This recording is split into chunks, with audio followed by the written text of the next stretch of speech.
शेतकरी मित्रांनो नमस्कार. कलिंगडाच्या प्लॉटला सेटिंग निघत आहे, परंतु सेटिंग पिवळी पडून गळून जात आहे. तर याचं काय कारण आहे? यासाठी आपण काय केलं पाहिजे?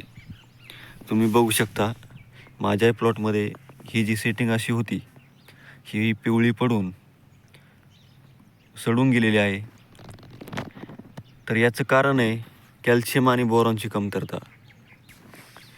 तर यासाठी आपल्याला कॅल्शियम आणि बोरॉन हे विद्राव्य खत हे आपल्याला द्यायचं आहे ठिबकद्वारे. याचं प्रमाण आहे एकरी बोरॉन अर्धा किलो, कॅल्शियम नायट्रेट 3 किलो द्यायचं आहे. याच्यामुळे आपली जी ड्रॉपिंगची जी समस्या आहे ती आपली सुटणार आहे. तुम्ही बघू शकता ही जे मी नंतर जी विद्राव्य खत दिलं त्यानंतर ही तर एक सेटिंग झालेली आहे. याच्यानंतर पुढे एक सेटिंग निघलेली आहे.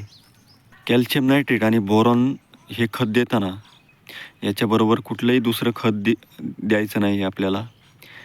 याचं कारण आहे की दुसऱ्या खताबरोबर रिॲक्शन होऊन याचं जे रिझल्ट येत नाही आपल्याला चांगला. म्हणून फक्त कॅल्शियम आणि बोरॉन हे दोनच आपल्याला विद्राव्य खतं द्यायचे आहेत.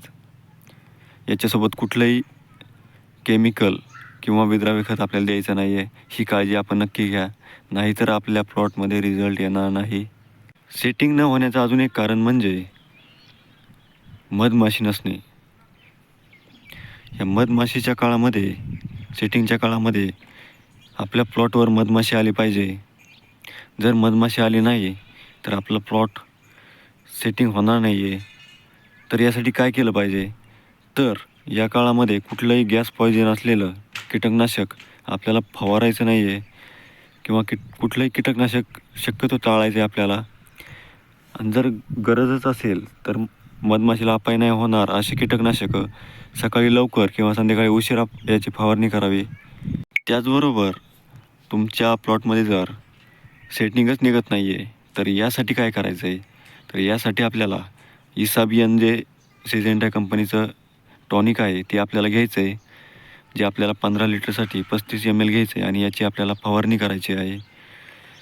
आपल्या प्लॉटमध्ये भरपूर फुलकळी निघेल. तुम्ही बघू शकताय माझ्या प्लॉटमध्ये कशा प्रकारे सेटिंग झालेली आहे.